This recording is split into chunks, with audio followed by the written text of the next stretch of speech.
हरा हरा महादेवा पार्वती वल्लभ सदाशिवा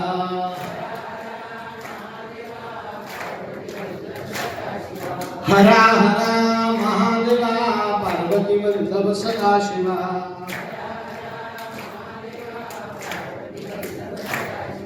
हरा हरा महादेवा पार्वती वल्लभ सदाशिवा गोपाल कृष्ण भगवान राजा रामचंद्र भगवान. तुमच्या माहितीसाठी सांगतो, विसरू नका, लक्षात घ्या. आयुष्यामध्ये कधी कोणी मरणासन्न झालं, राजा दशरथाला आता सप्तधान्य दान द्यायला सांगितलं ना, त्याच्यावरच तुम्हाला सांगतो. मरणासन्न म्हणजे काय की डॉक्टरांनी सांगितलं आता आमच्याकडे औषध नाही, तुम्ही काय करा, सेवा करा. त्यावेळेस धर्मशास्त्र सांगतं एक संधी, हा मनुष्य जगवण्याची काय एक संधी. त्या मनुष्याचं अंदाजे वजन गृहीत करायचं आणि वजनाच्या अर्ध सप्तधान्य आणि वजनाच्या अर्ध गाईचा चारा. हा व्यक्ती जर बरा झाला तर मी गाईला खाऊ घालेन, असा त्या व्यक्तीच्या हातात घेऊन संकल्प सोडावा मनाने, आणि बिडी घ्यायची. आणि उदाहरणार्थ 80 किलो वजन आहे, 40 किलो सप्तधान्य, 40 किलो चारा, त्याच दिवशी गाईला खाऊ घाला, धान्य सुद्धा आणि चारा सुद्धा. आश्चर्यकारक गोष्ट घडते, तो मनुष्य एकदासाठी परत बरा होतो. तो किती दिवस राहतो मला माहिती, पण एकदा मृत्यूच्या दाढेला काय येतो, आपण आणलं नाही का, आठवतं का? मी मला सकाळी फोन केला होता, आमची बायको, नाव नाही घेणार, एक व्यक्ती आहे, त्या व्यक्तीचा शरीरातला ऑक्सिजन झपाट्याने कमी होत होता, कार्बन डायऑक्साईड वाढत होता. मला फोन आला, चौधरी काकांचा, आपला प्रिय व्यक्ती आहे, एकदा बोलून घ्या त्याच्याशी, दुःखात आहे. त्याला मी फोन लावला, म्हटलं माझ्यासाठी काम करा, तुम्ही कुठे आहात? दवाखान्यात. म्हटलं दवाखान्यात खाली जे मंदिर दिसेल त्या मंदिरात जाऊन संकल्प सोडा. आठवतं ना, सप्तधान्य आणि चारा मी गाईला खाऊ घालतो. तो फक्त खाली गेला, मारुतीचं मंदिर होतं, 40-50 पायऱ्या होती हॉस्पिटलच्या, आणि तेवढं म्हटलं, मारुती मंदिरात फोन आला, तुमच्या बायकोचा ऑक्सिजन वाढला. दुर्दैव महिनाभरच राहिली, पण राहिली. कोणाच्या नशिबात 4-5 वर्ष आपण शेवटी काय नशिबाचा लाग आहे. पण ही एक संधी आहे, काय आहे, गाईला सप्तधान्य आणि तिच्या वजनाच्या अर्ध सप्तधान्य अर्धा चारा खाऊ घातला तर एक वेळा लाईफ सेव्ह होते, एकच वेळा. आणि तुम्हाला दुसरा एक उपाय सांगून ठेवतो, मनुष्य मरणासन्न झाला की 1.25 लाख महामृत्युंजय मंत्राचा जप करावा. किती? 2 गोष्टी होतात, त्याने अपमृत्यू टळतो, मृत्यूपासून मनुष्य दूर जातो आणि येणारा मृत्यू सुखकर होतो.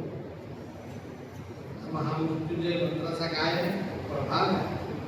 मग शास्त्र सांगतं की राजा दशरथाने वसिष्ठ ऋषींनी सांगितलेले उपाय, पण हा उपाय केल्यानंतर सुद्धा कालांतराने राजा दशरथाला स्वप्नात स्वतः गेलेला दशरथ दिसला. स्वतःच गेलेलो. वसिष्ठ ऋषींनी सांगितलं, राजा दशरथा, तू ज्ञानी आहेस, विद्वान आहेस, तू कोणाचा तरी राज्याभिषेक कर. आता इकडे काय सांगत होतं, राम लक्ष्मण भरत शत्रुघ्न प्रजेत मिसळतात, घरात 4 सुना आल्या, सासवांना फार आनंद झालाय, राजा दशरथ आनंदाने राज्यकारभार करतोय. देवतांना चिंता वाटू लागली, म्हणजे या रावणाचे अत्याचार वाढत चालले. हे रामचंद्र जर अयोध्येतच बायका मुलांमध्ये रमले तर हा रावण मरणार कसा? यांना अयोध्येच्या बाहेर काढलं. म्हणून देवतांमध्ये एक देवता आहे, तिचं नाव निर्वृती. काय नाव? त्या निर्वृती देवतेने राजा दशरथाला हे स्वप्न पाडले. म्हणजे हे स्वप्न काय होते? खोटे. त्याला फक्त पिक्चर दाखवला की रामाला बाहेर काढण्यासाठी काय युक्ती आहे. मग कानामध्ये केस दाखवला, स्वप्न दाखवले की राजा दशरथाने तातडीने निर्णय घ्यावा. मग राजा दशरथाने स्वतःला मेलेलं बघितलं आणि वसिष्ठांशी सल्ला मसलत करून, मंत्रिमंडळाची सल्ला मसलत करून राजा रामाचं नाव पुढे केलं आणि रामाला सूचित केलं की येणाऱ्या पुष्य नक्षत्रावरती तुझा राज्याभिषेक होणार आहे. आता देवता अजून गडबडून गोंधळून गेल्या. हा राम जर राजा झाला, सिंहासनावर बसला तर हा अयोध्येवरनं काही उतरणार नाही सिंहासनावरनं आणि रामाचा वध होणार नाही. मग रामाचा अभिषेक होता कामा नये. याच्या अभिषेकात काय आणलं पाहिजे? विघ्न आणलं पाहिजे. मग विघ्न कोण आणि विचार सुरू केला. देवतांचा अजून एक मत होत नाही, पण राजा दशरथाने राज्याभिषेकाची तयारी सुरू केली. सगळं अयोध्या नगरी सुसज्जित केली.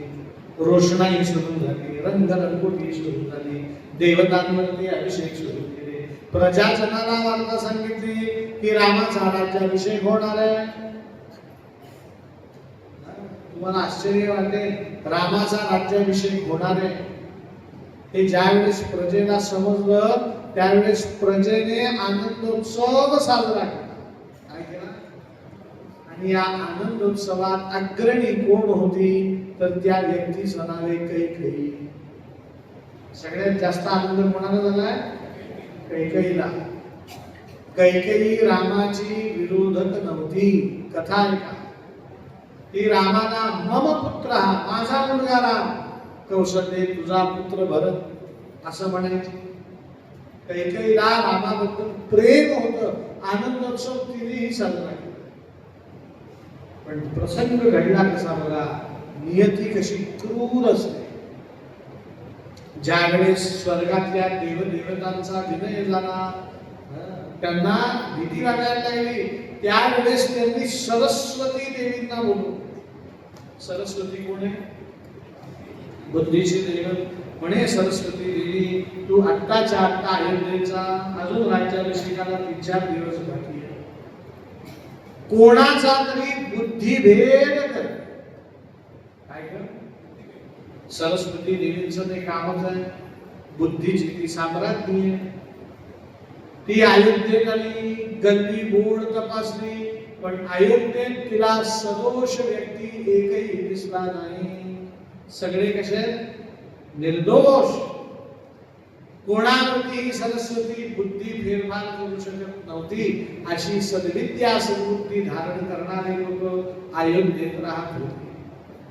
ती कंटाळली, स्वर्गामध्ये गेली. आहो म्हणे, अयोध्येतल्या लोकांचा बुद्धिभेद करणं मला जमणार नाही. म्हणे का? म्हणे अयोध्येतले लोक अत्यंत सद्वर्तनीय आहेत. मग देवतांनी परत चर्चा केली आपापसात आणि सरस्वती देवीला सांगितलं, खरंय म्हणे, अयोध्येतले लोक सद्बुद्धी, सद्विद्या, सत्प्रेरणा, सदाचारी यांनी युक्त आहेत.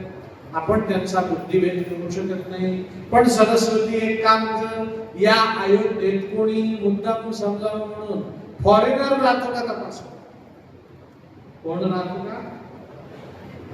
तो अयोध्येचा नसला पाहिजे, त्याचा जन्म अयोध्येतला नको, त्याचा बुद्धिभेद करता. तो परदेशी व्यक्ती शोध. ती सरस्वती देवी आली आणि तिला फॉरेनर व्यक्ती सांगितली.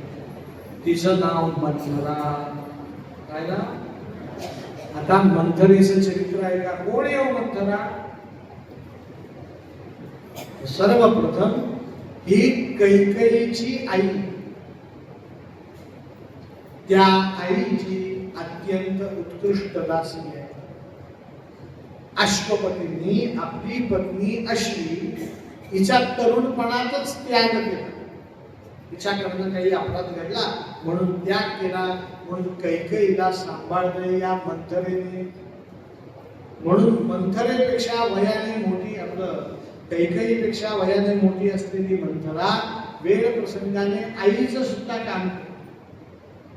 आणि अश्वपती राजाची ती एकुलती एक कन्या होती. तिला भाऊ होता पण कन्या म्हणून ती एकुलती एक होती. म्हणून अश्वपतींनी राजा दशरथाला अट घातली होती, माझ्या मुलीबरोबर तिच्या राजवाड्यात, तिच्या राजमहालात तिची काळजी देखभाल करण्यासाठी कोण राहील? मंथरा. म्हणून मंथरेची नियुक्ती केली. मग ही मंथरा कैकेय देशात जन्माला आलेली होती, ही अयोध्यावासीय नव्हती. म्हणून तिचा बुद्धिभेद करणं सोपं. आपण सोप्या भाषेत कथा बघू. आमची सरस्वती आली आणि तिने मंथरेचा एक स्क्रू ढिला करून ठेवला. काय केला? एक स्क्रू ढिला करून बुद्धीत काय केला? भेद केला.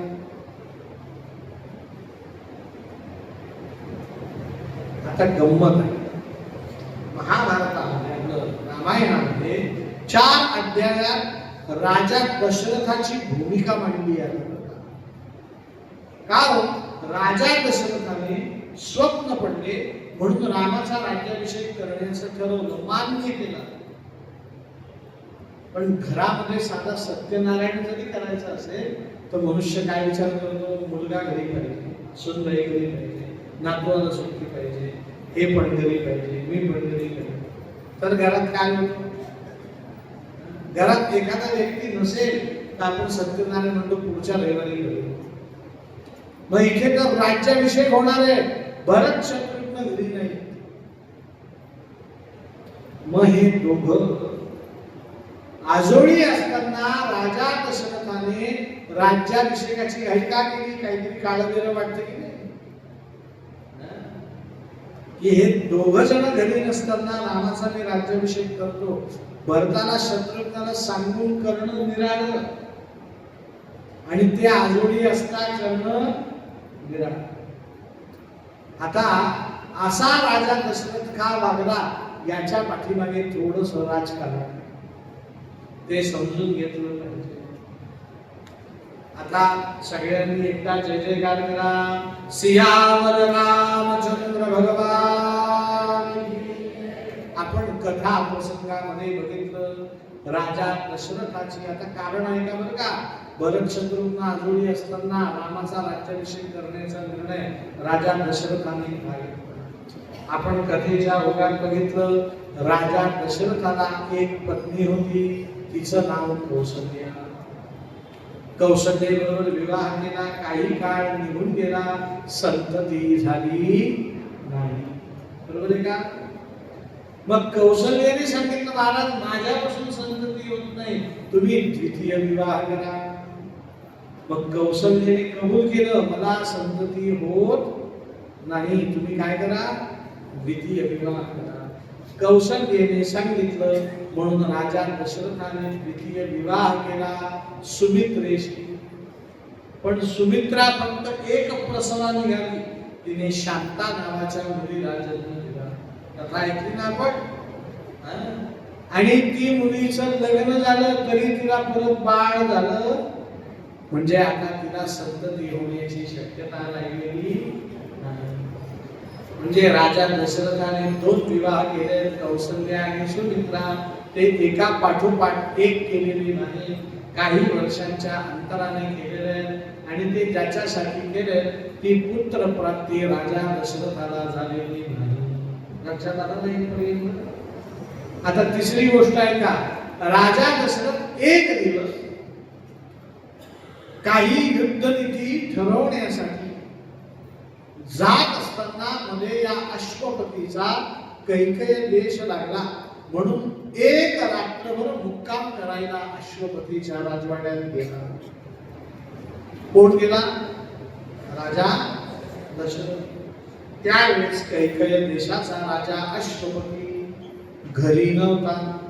घरी त्याची एकुलती एक कन्या होती, तिचं नाव कैकेयी. मी अभ्यास करून गणित करून सांगतोय, राजा दशरथापेक्षा 24 वर्ष लहान आहे. किती? 24 इयर्स यंग. ती कैकेयी आणि राजा दशरथाचं स्वागत केलं, वडिलांप्रमाणे पाद्यपूजन केलं, काय हवं नको ते बघितलं, भोजनाची व्यवस्था केली, फळफळावळाची व्यवस्था केली, सुंदर मंचक झोपण्यासाठी दिला, काही लागलं तर मला हाक मारा वगैरे सांगितलं.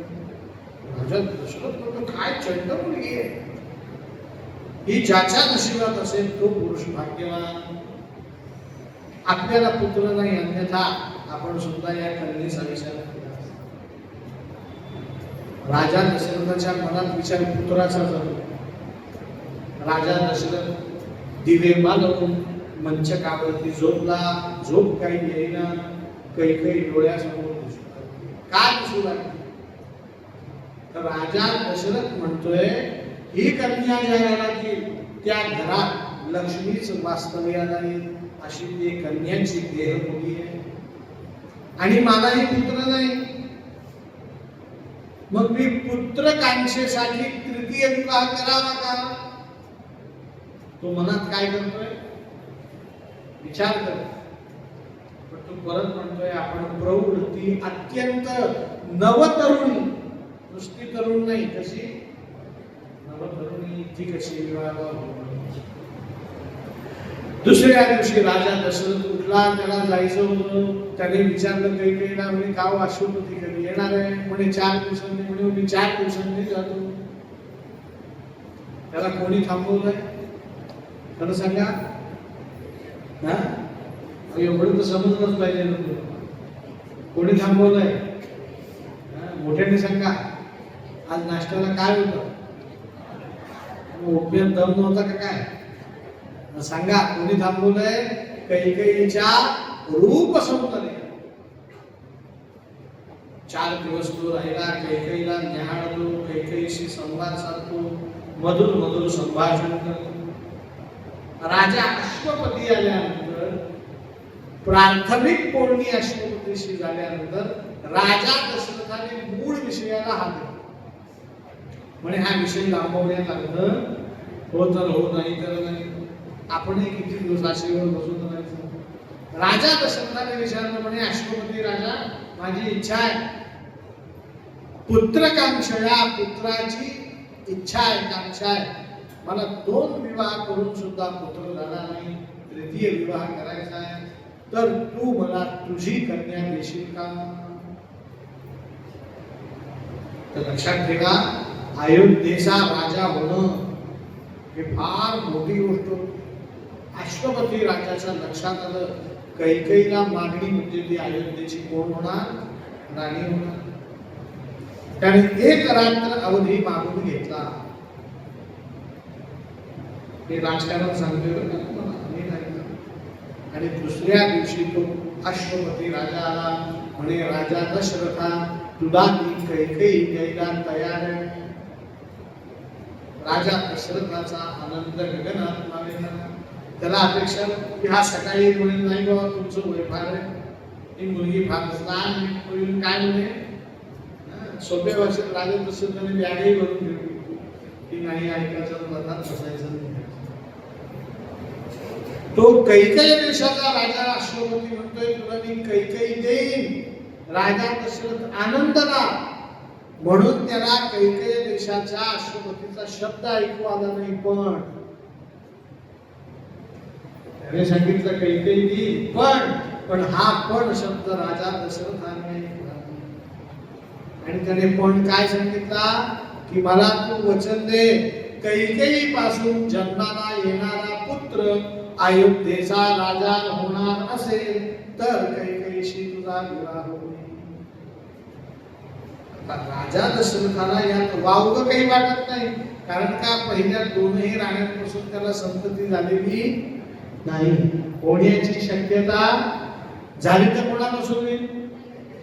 आणि तिचाच मुलगा कोण होईल? म्हणून त्याने पुढचा मागचा काही विचार न करता अश्वपती राजाला शब्द देऊन टाकला, कैकेयी पासून जन्माला येणारा पुत्र अयोध्येचा राजा असेल. आता हा शब्द दिल्यानंतर मध्ये या पुत्रकामिष्ठी यज्ञ झाला आणि राजाला 3 राण्यांपासून 4 पुत्र झाले. आणि प्रभू रामचंद्रांनी राजा दशरथाला वश करून म्हणून राजा दशरथाची इच्छा आहे गादीवर कोण बसावं, रामाने बसावं. पण नियम काय सांगतो, गादी कोणाची आहे सांगा मोठ्याने. भरताची. बसावं रामाने, पण आहे कोणाची. आता पहिली गोष्ट तुमच्याशी मी क्लिअर, आता दुसरी गोष्ट क्लिअर. भरत सिंहासनावर बसायला राजा दशरथाचा विरोध, पण शास्त्र सांगतं राज सिंहासनावर अग्रज पुत्राने बसावं, मोठ्या मुलाने बसावं. नियमाने भरत पहिला जन्माला कोण आला, राम आला. मग राजा दशरथ म्हणतो धर्म सांगतोय रामाने बसावं, व्यवहार सांगतोय कोणी बसावं, भरताने बसावं. मग धर्म जिंकला, व्यवहार हरला. राजा दशरथाने घाईघाईने निर्णय घेऊन टाकला की रामाचा राज्याभिषेक करायचा. वेळ काय निवडली, भरत आणि शत्रुघ्न दोघं आजोबी आहेत. आपण इथूनच विषयाला सुरुवात केली होती. राजा दशरथाला ती संधी वाटली. कारण का, रामाचा राज्याभिषेकाला मुद्दाम तुमच्या परिचयाचा शब्द वापरतो. रामाच्या राज्याभिषेकाला स्टे घेणारा फक्त एक अश्वपती राजा होता. कोण होता तो? हा राज्याभिषेक थांबवू शकतो. मग राजा अश्वपतीला वार्ता समजली रामाचा राज्याभिषेक दशरथ करतोय.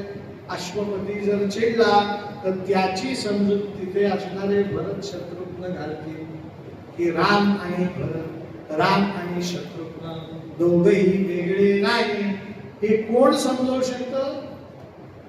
भरत समजवू शकतो, शत्रुघ्न समजवू शकतो. आणि ज्याला राजा करायचा आहे अश्वपतीला, तो भरतच जर रामाची बाजू मांडू लागला तर अश्वपतीला पुढे राजकारण सांगता येत नाही. ही युक्ती कोणाची आहे? राजा दशरथाची आहे. राजा दशरथाच्या मनात भरताबद्दल काळं वेगळं काही नाही. तो फक्त काय करतोय, राजकारण करतोय. मग राहिला प्रश्न, जिच्यासाठी वरदान मागितलं ती काही ती स्टे करू शकत नाही का? म्हणे नाही, तिला हा विषयच माहिती. आज दोघांमध्ये झालेला खासगी विषय. आणि मुळात कैकेयी राज संतानाची लोभी नाही. कैकेयी काय नाही, रामायणात सांगितलं की राज संतानाची लोभी नाही. मग ती कशाची लोभी आहे? म्हणे ती आनंदाची, भोगाची, चैनेची भूक. तिला भूक कशाची आहे? आनंदाची, चैन करण्याची, भोग भोगण्याची. कारण ती वयाने अजून कशी आहे, तरुण आहे. डोळ्यासमोर 20-22 वर्षाची तरुणी आणून बघायला मिळायचं. तिचं वागणं बोलणं जाणणं कसं काही तिला असं वाटतं खूप लोळावं. लोळून झालं की फ्रीज मधून आईस्क्रीम खाऊन आरशासमोर उभं राहून तासन तास नका. पतीसाठी शृंगार करावा, खावं प्यावं, पती बरोबर फिरावं, मौज करावी, हेच वागणं असतं ना. तिला काही घेणं देणं नसतं पतीचं प्रमोशन झालं का नाही, पतीला पगार की नाही. अजून ती स्वप्न सृष्टीत असते. कुठल्या सृष्टीत असते? तिला अजून या संसाराचे चटके बसलेले कैकेयी त्या कॅटेगरीतली. तिला राजा आणि राजपुत्र, राजमाता हे शब्द सुद्धा ठाऊक नाही. ती अत्यंत अत्यंत अत्यंत उत्साहात स्वतःचं जीवन जगते. एवढं सगळं घडल्यानंतर पुष्य नक्षत्रावरती राजा रामाचा राज्याभिषेक करण्याचं ठरलं. आणि काय घडलं तर रोषणाईला सुरुवात झाली अयोध्येत. आणि रोषणाई सर्वात प्रथम कुठे झाली? कौशल्याच्या महालात.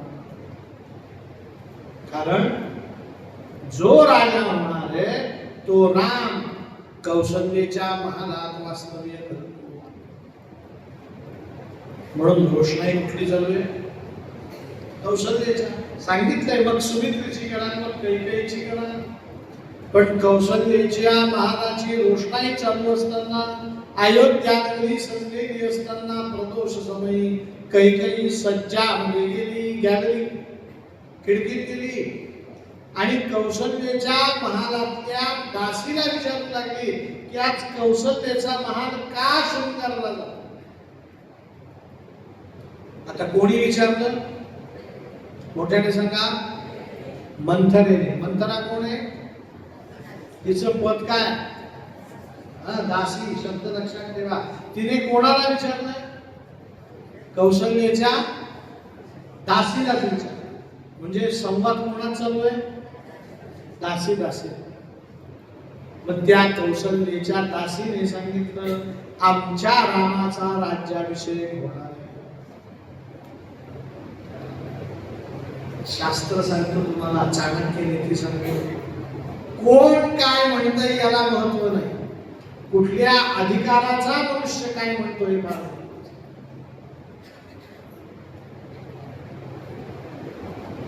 इथे 200 लोक बसलेले आहेत. मी कोणाचा ऐकावं हा मोठा प्रश्न आहे. मला ज्याने निमंत्रण दिलं त्याचं मी ऐकलं. मी कोणाशी तरी एकाशी कमिटेड असू शकतो ना. मी सगळ्यांशीच कमिटेड कसा असू शकतो? एकाने सांगितलं सकाळी 7ला गाणी कथा करा, एकाने सांगितलं 7:30ला गाणी, एकाने सांगितलं 8ला गाणी, एकाने सांगितलं दिवसभर आम्ही अयोध्या गेलो, तुम्हाला काही काम नसतं, रात्री जेवण करून 8 ते 11 कथा करा. मी सगळ्यांच्या वेळा ऐकून जर कथा करायला लागलो तर कथा घेऊन कोणाशी तरी एकाला प्रतिनिधी करून बोलावं. म्हणून शास्त्र सांगतं प्रत्येक ठिकाणी 2 गट असतात. हल्लीच्या भाषेत बोलायचं झालं तर मॅनेजर मॅनेजरशी बोलतो, ऑफिसर ऑफिसरशी बोलतो, वर्कर वर्करशी बोलतो, ऑफिस बॉयशी बोलतो, शिपाई शिपायाशी बोलतो आणि त्यांच्या चर्चा त्यांच्या पातळीवर असतात. हा शब्द फार महत्वाचा. काय सांगितलं मी? त्या चर्चा कशा असतात? त्यांच्या पातळीवर असतात. ऑफिस बॉय काय म्हणतोय याचा संबंध कंपनीच्या मॅनेजरशी नसतो. तो म्हणतो काय बोलायचंय मी ते माझ्या दर्जाच्या मॅनेजरशी बोलतो. इथे घडलं उलटय. दासींचा संवाद झाला, तो मंथरेने ऐकला आणि दासीचं राणीने ऐकलं. आठवडीची दासीने दासीचं ऐकलं बरोबर, तिने राणीने राणीचं ऐकायला पाहिजे होतं. याला म्हणतात समकक्षी. काय म्हणतात? समकक्षी. ती म्हणतीये आमच्या रामाचा राज्याभिषेक होणार आहे, रामाचा राज्याभिषेक होणार आहे.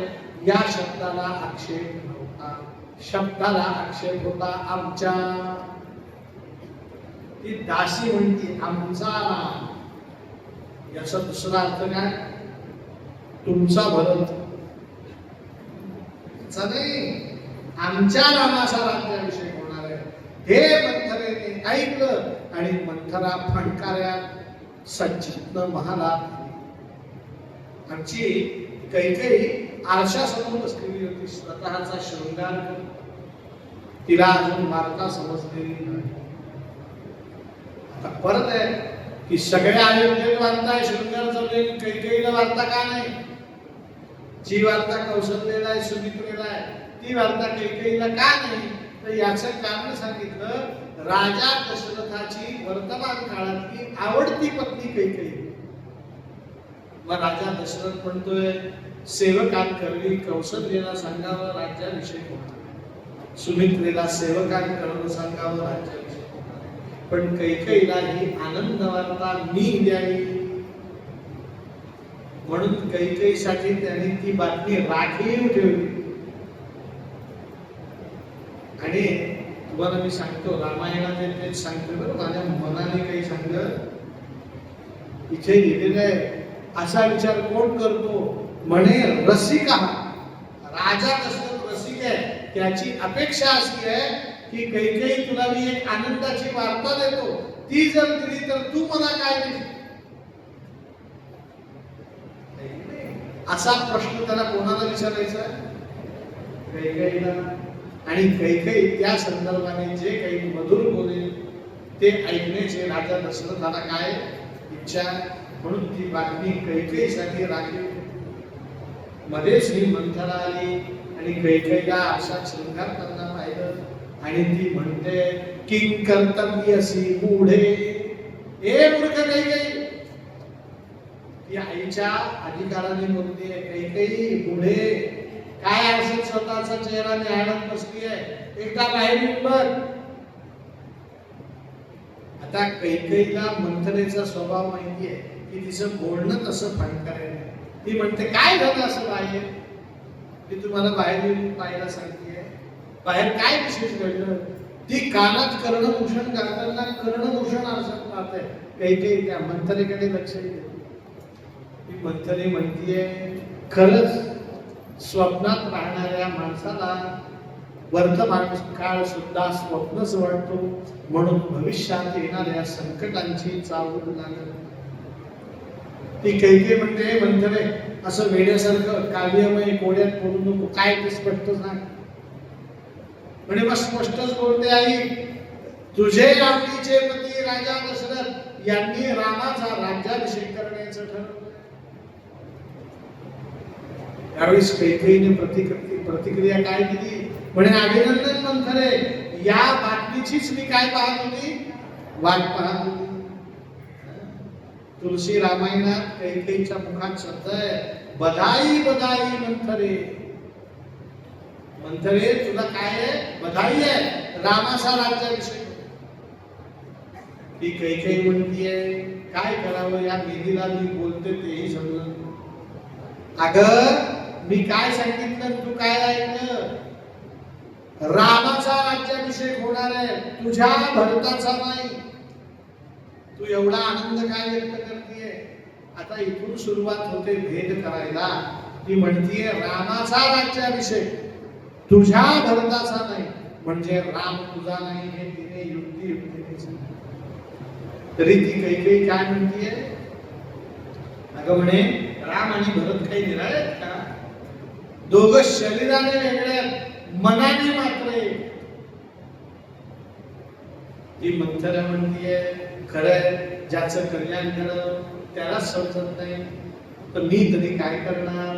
उद्या रामाचा राज्याभिषेक झाला आणि कौसल्या राजा दशरथाच्या समोर रामाच्या शेजारी राजमाता म्हणून बसली की मग वाईट वाटून घेऊ. आता आजपर्यंत कौसल्या, सुमित्रा आणि कैकेयी सेम कॅटेगरीच्या होत्या, महाराणी. पण आज रामाचा राज्याभिषेक होणार, उद्या कौसल्या राजमाता होणार, म्हणजे ती माझ्यापेक्षा एक पाऊल पुढे जाणार. हे कैकेयीने ऐकलं मात्र. आणि तिने मंथरेला सांगितलं खरंच मंथरा, राम राजा झाला तर तो मला महाराणी करणार नाही, आपलं राजमाता करणार नाही, कौसल्याला करेल. राम तर मला माता म्हणतो. तर ती मंथरा म्हणते अगं वेडे, नाते सुद्धा मातीचे असतात. जन्मदाती आई खरी आई, तू मातीची आई. माती कधी तोडून मोडून फेकता येते, असे नाते तोडून मोडून कधी फेकता येतात. जरी कैकेयी आग्रहाने म्हणतीये ती त्या घरात राहतीये ना, तिला घरात त्यांचे स्वभाव माहितीये. म्हणे नाही तू बोलतीये ते खरं असं वाटतं म्हणे, पण राजा दशरथचा एका निर्णय घेतला. कौशल्या तर मला पुत्रीवत प्रेम करणार, राम तर मला आई म्हणतो. मंथरेने पुढे वाक्य सांगितलं आणि कैकेयीचा बुद्धिभ्रंश झाला. म्हणे असं एवढा अभिमान आहे तुला राजा दशरथाने? कौशल्य रामाबद्दल. मग माझ्या फक्त एका प्रश्नाचं उत्तर दे, ते जर उत्तर माझ्या विरोधात असेल तर कैकेयी नारायणाची शपथ घेते, मी परत कैकेय देशेला निघून जाईन, तुझ्या जवळ राहणार. फक्त ती गोष्ट खोटी आहे असं मला सांग. म्हणे काय? म्हणे जर कौशल्या तुला जवळची आहे, राजा दशरथ तुला जवळचा आहे, राम तुला जवळचा आहे, मग रामाचा राज्याभिषेक उद्या होणार आहे पुष्य नक्षत्रावरती.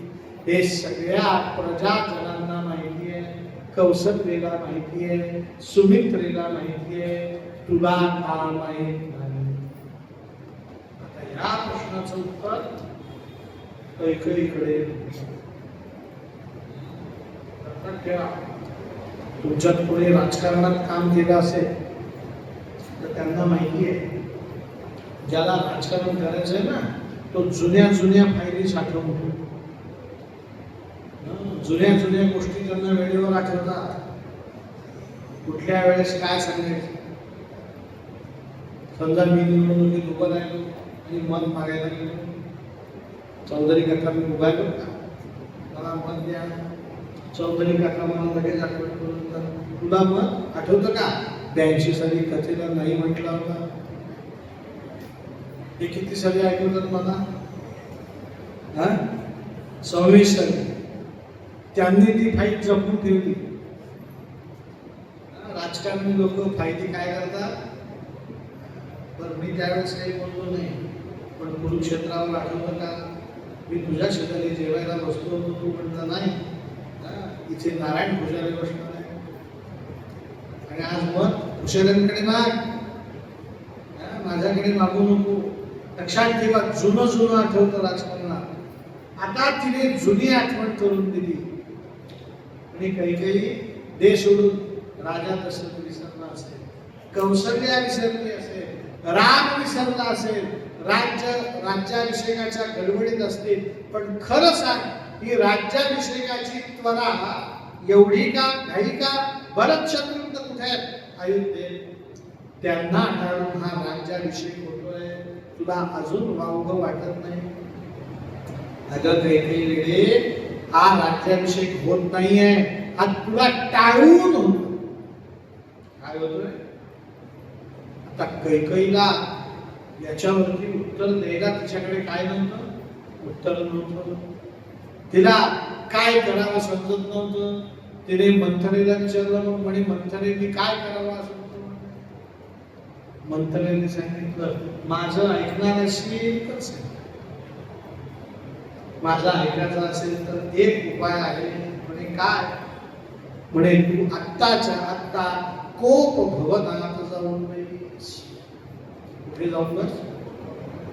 कोप भवन शब्द माहिती का? तर आपण आपल्या भाषेत म्हणून अँग्री रूम. असं का? तर हल्ली कोणाला घर बांधायचं असेल तर हा विचार करायला हरकत नाही. कारण का? तर घरातले सर्व ठिकाण सारखे नसतात.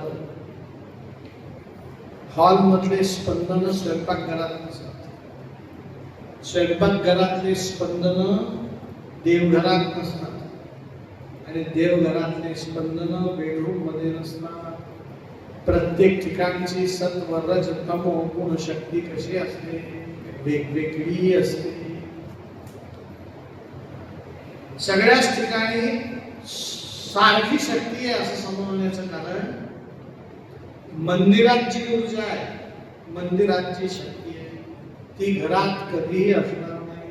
म्हणून घरातला गणपती त्या गणपतीचं दर्शन आणि मंदिरातला गणपती त्या गणपतीचं दर्शन याच्यात फरक आहे.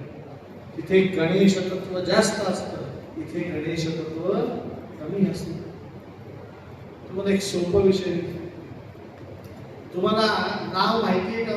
हेलन केलर ऐकलंय का नाव? ही आंधळी मुलगी होती, दोन्ही डोळ्यांनी आंधळी. हिला सवय होती, कोणी हिला भेटायला हाय हेलन किती हाय म्हणायची नाही, आधी हातात हात घ्यायची. काय घ्यायची? आणि हातात हात घेतला की सांगायची हाय, तुम्ही आता बाथरूम मधून आलेले आहात. हात घेऊन सांगायची तुम्ही आता चर्च मधून आलेले आहात. तुम्ही आता नुकतेच आंघोळ करून आलेले आहात, तुम्ही आता जेवून आलेले आहात, तुम्ही आता झोपून आलेले आहात, तुम्ही आता भांडून आलेले आहात.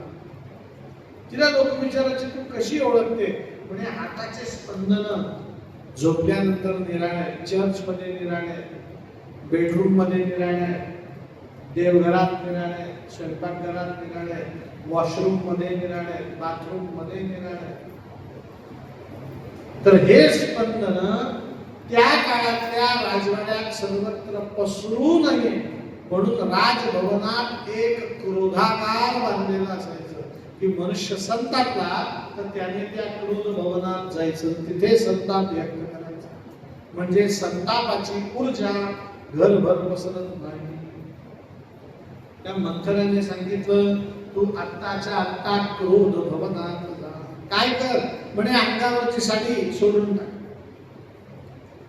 तुझ्या अंगावरचे उरलेले वस्त्र फाडून टाक, गळ्यातलं मंगळसूत्र गळ्यात काढून त्या क्रोध भवनात कोपऱ्यात फेकून दे. अंगावरचे दागिने काही इकडे काही तिकडे टाकून दे, केश संभाल सोड आणि त्या क्रोध भवनात जाऊन पडून घे.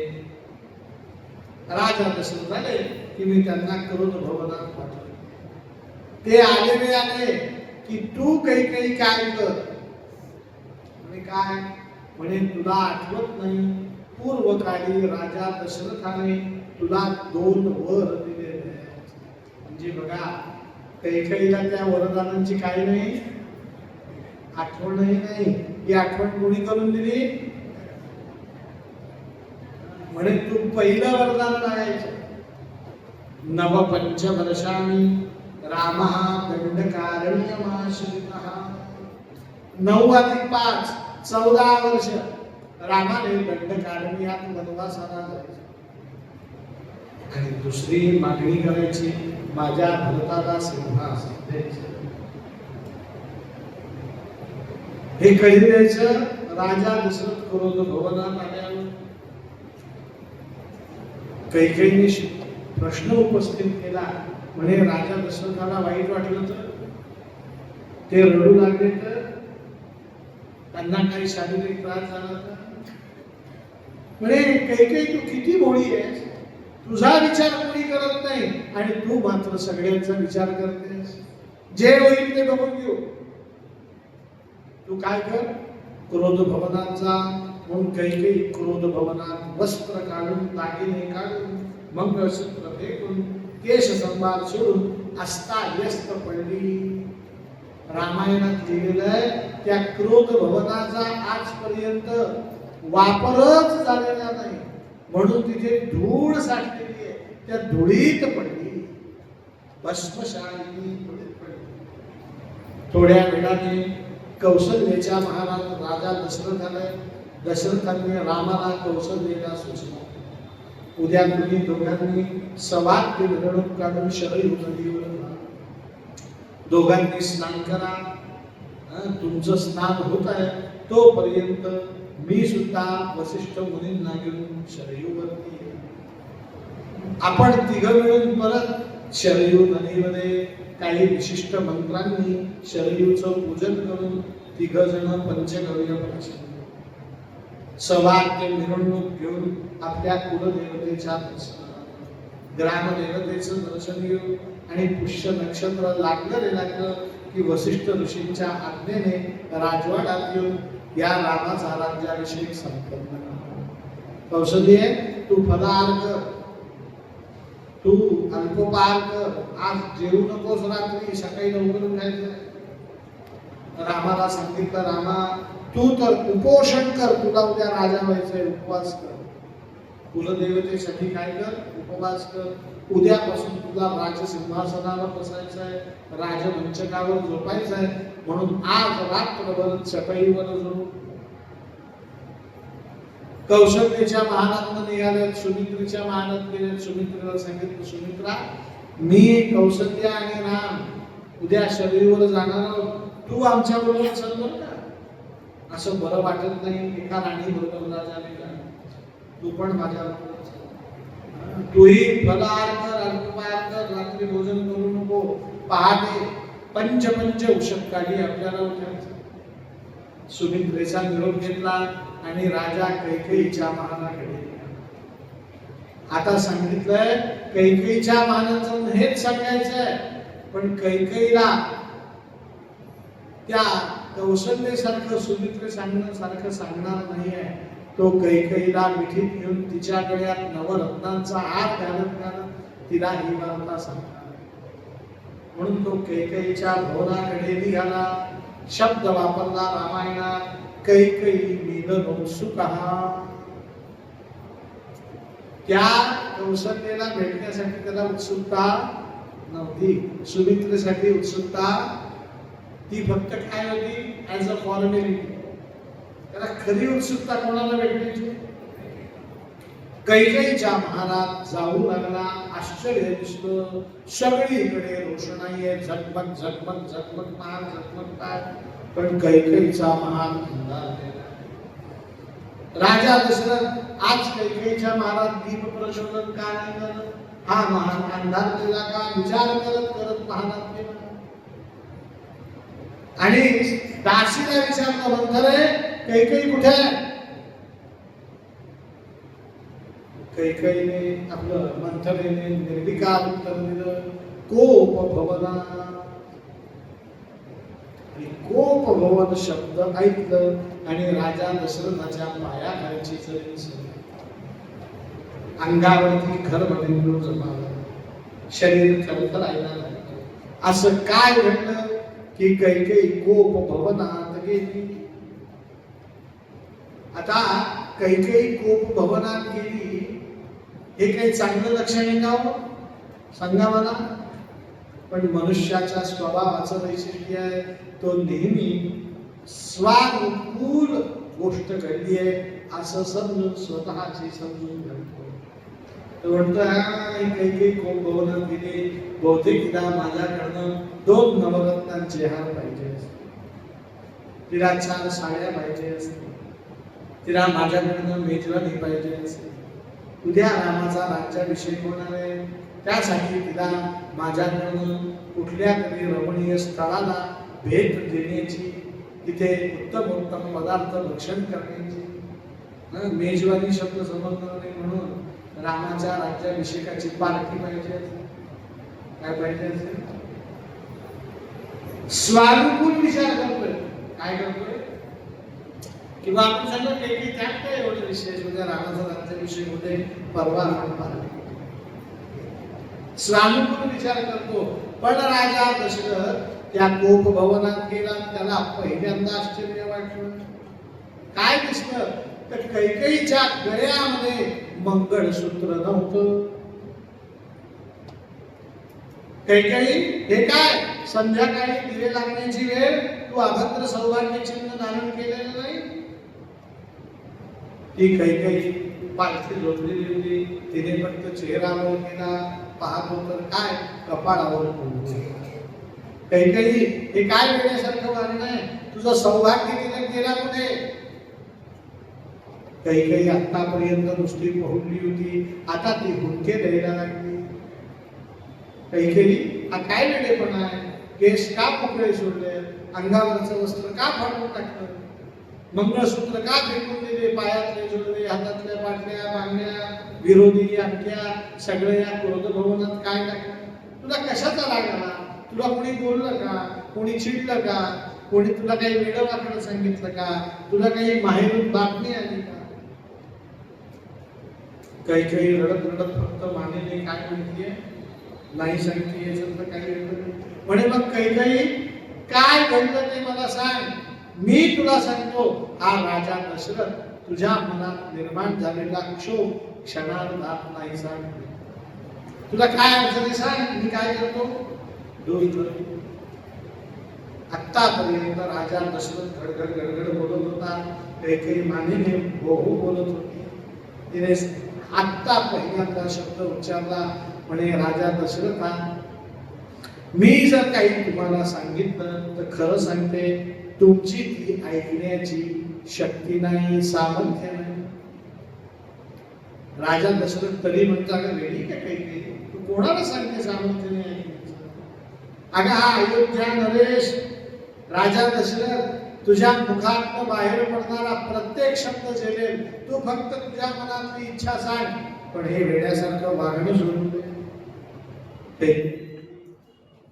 गोपाल कृष्ण हरे राम